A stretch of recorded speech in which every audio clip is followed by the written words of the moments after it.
Hi, this is Ajay Anand and welcome to Hindi classes from excelup.com।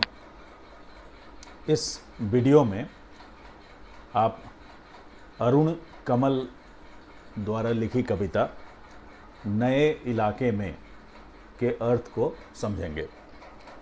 यह कविता class 9th की हिंदी की किताब स्पर्श से ली गई है।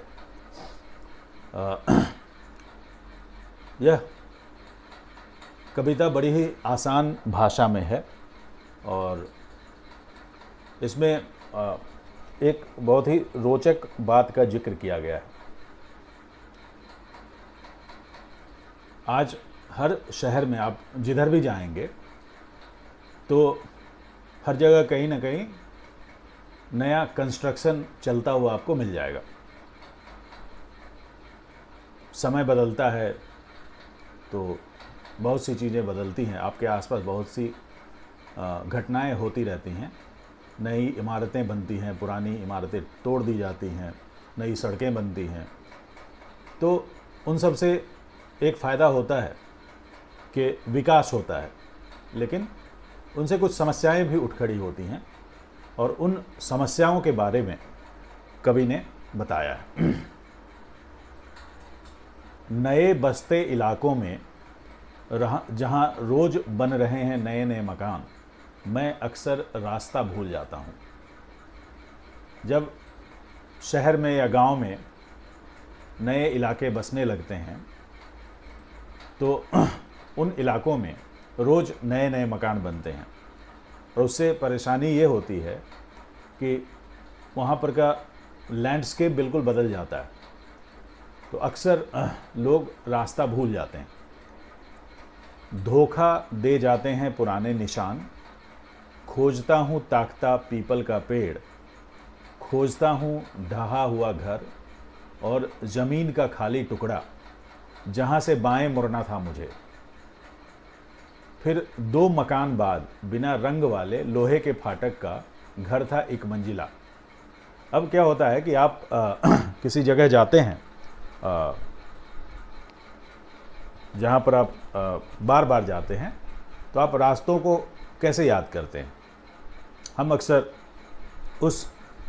उन रास्तों पर मिलने वाले जो लैंडमार्क होते हैं या निशानियाँ आप कह सकते हैं, जैसे हो सकता है कोई मंदिर हो या कोई बड़ा सा पीपल का पेड़ हो या कोई पुराना किला हो या रेलवे स्टेशन हो, तो उनके सहारे हम अपने रास्तों को याद रखते हैं। लेकिन जब नया निर्माण होता है तो पुराने निशान मिटने लगते हैं। अब जैसे हो सकता है कोई बड़ा सा पीपल का पेड़ रहा हो, अब वो कट गया हो। कोई पुराना घर ढहा हुआ हो, मतलब जो घर बिल्कुल टूटा हुआ होता है, खाली पड़ा हुआ होता है, शायद उसकी जगह नई इमारत खड़ी हो गई हो। एक ज़मीन का टुकड़ा रहा हो जहाँ से आपको बाएं मुड़ना था, वो ज़मीन का टुकड़ा खाली है ही नहीं, क्योंकि उस पर भी कुछ ना कुछ बन गया होगा। उसके बाद फिर 2 मकान बाद एक कोई गेट रहा होगा जो बगैर रंग का रहा होगा। हो सकता है वो गेट रंगीन हो गया हो, इसलिए कन्फ्यूजन हो सकती है। या जो 1 मंजिला मकान था, अब उसकी जगह 2 मंजिला या 3 मंजिला मकान खड़ा हो गया हो। तो अक्सर जैसे आप किसी जगह पर बहुत दिन के बाद जाते हैं और वहाँ की तस्वीर बदल जाती है, तो परेशानी होती है रास्ते ढूंढने में। और इन्हीं परेशानियों के बारे में कवि ने बताया। और मैं हर बार 1 घर पीछे चल देता हूँ या 2 घर आगे ठकमकाता। यहाँ रोज़ कुछ बन रहा है, रोज़ कुछ घट रहा है, यहाँ स्मृति का भरोसा नहीं। और जब रास्ता ढूंढने में परेशानी होती है, कन्फ्यूजन होता है, तो क्या होता है कि अक्सर आदमी जहाँ पर जाना था शायद उससे 1 घर पीछे ही रुक जाता है, या जहाँ बाएं मुड़ना था उसके आगे जाकर के दाएं मुड़ जाए, या 2 घर आगे रुक जाता है और ठकमकाता है। ठकमकाता मतलब हो गया कि पशुपेश में पड़ जाता है, वहाँ पर दुविधा में पड़ जाता है कि अब जाएं किधर, क्योंकि वहाँ पर रोज़ कुछ ना कुछ बन रहा है, रोज़ कुछ ना कुछ घट रहा है। घट रहा मतलब कुछ घटना हो रही। और ऐसे में जो आपकी याददाश्त है उस पर भरोसा करना बेकार साबित होता है।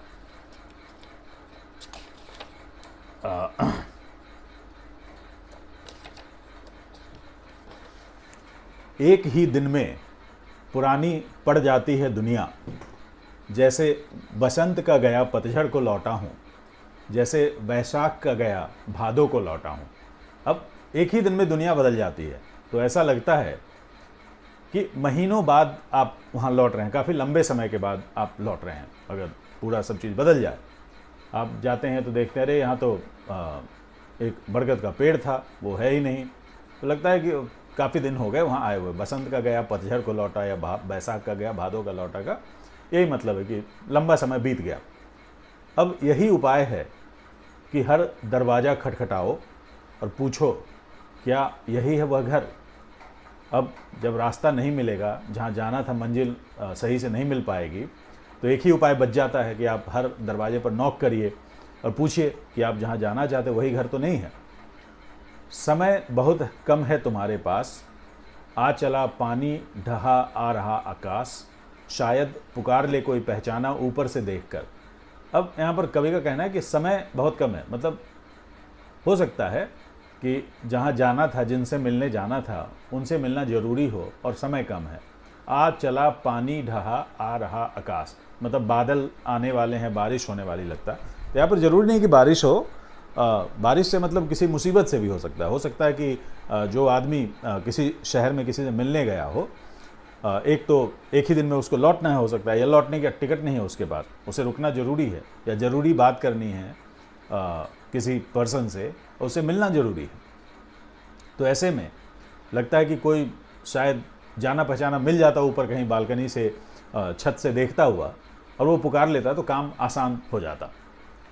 तो इस लेसन में इतना ही। Thank you.